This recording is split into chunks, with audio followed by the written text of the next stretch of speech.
For the last couple of years, I've been on a quest to become more self-aware. Self-awareness is defined by the Oxford Dictionary as the conscious knowledge of one's own character, feelings, motives, and desires. My name is JMEarley. I help individuals and teams achieve organizational and personal success. And this is Leadership Matters.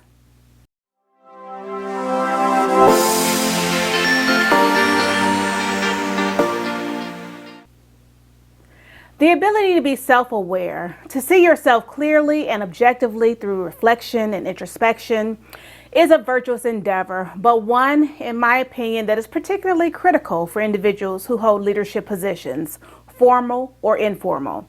Those in positions to be extolled, admired, and respected, and those in positions of power and influence. I'm talking about leaders, teachers, educators, mentors, trainers, coaches, advocates, parents, activists, public officials, administrators, and the like.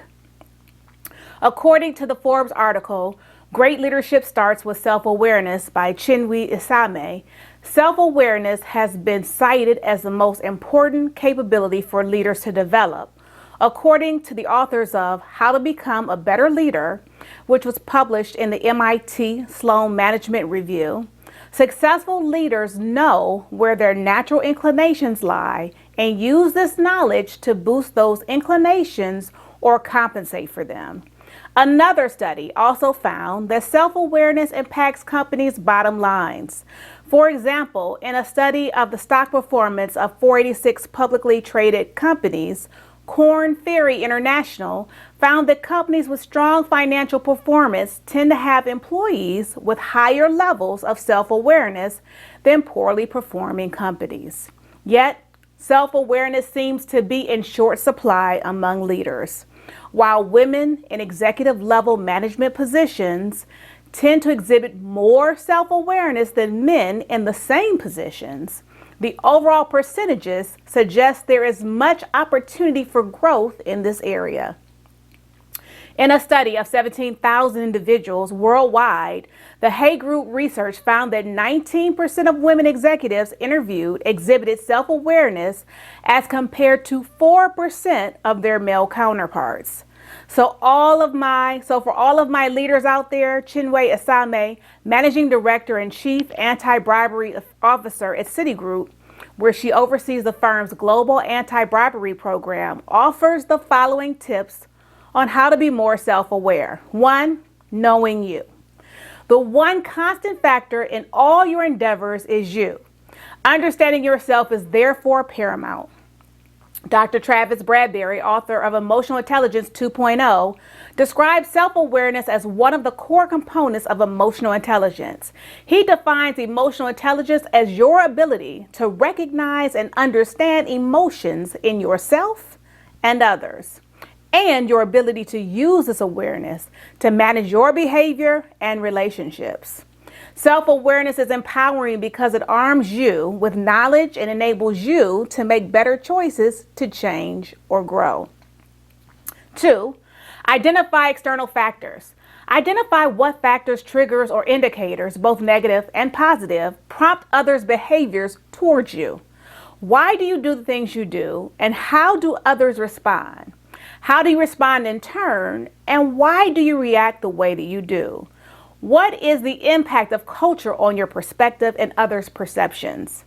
Are you open and receptive to ideas, perspectives, and opinions outside of your own? And if not, what can you do to be more open-minded, flexible, and/or non-judgmental? This directly correlates with our third tip, gather trusted feedback. Feedback leads to empathy and helps you understand the impact of your actions on others. One of the key indicators of how low self-awareness is being unaware of personal blind spots, traits or aspects that may limit the way you act, react, behave, or believe, and in turn limit your effectiveness. 4, consider the circumstances. Think about when to utilize a personality trait to your advantage and when it's best to leave it on the sidelines. As a direct communicator who can sometimes be viewed as a bull in the china shop, I have to do this often.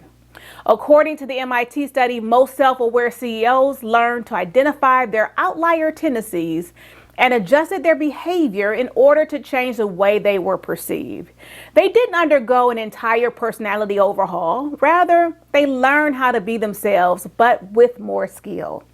The executives considered which business or social situations required their personality traits, for example, extroversion or openness, and which did not. 5. Assess behaviors in light of your values and priorities. Do you observe patterns in your behaviors?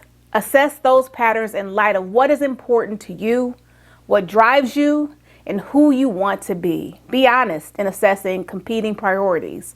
Are there tendencies that you'd like to change? Are there factors you'd like to add to the equation? The best outcome of self-awareness is to figure out what makes you great and be more of it. Continually add to that list, refine it, and build on it. Conversely, seek to be less of what negatively impacts you, those around you, and your desired outcomes. And finally, 6, stay curious. Our inclinations, fueled by our culture, backgrounds, and experiences, influence who we are, but we are responsible for who we continually become. New circumstances can also create new triggers or lead to different reactions. Stay curious and don't stop seeking to understand yourself. If you found this video valuable, please hit the like button, give it a thumbs up, feel free to share it, and don't forget to subscribe to the channel. I upload informative videos like this each week, so hit the notification bell so that you'll be notified every time I upload new content. Thanks for watching, and I'll see you in my next video.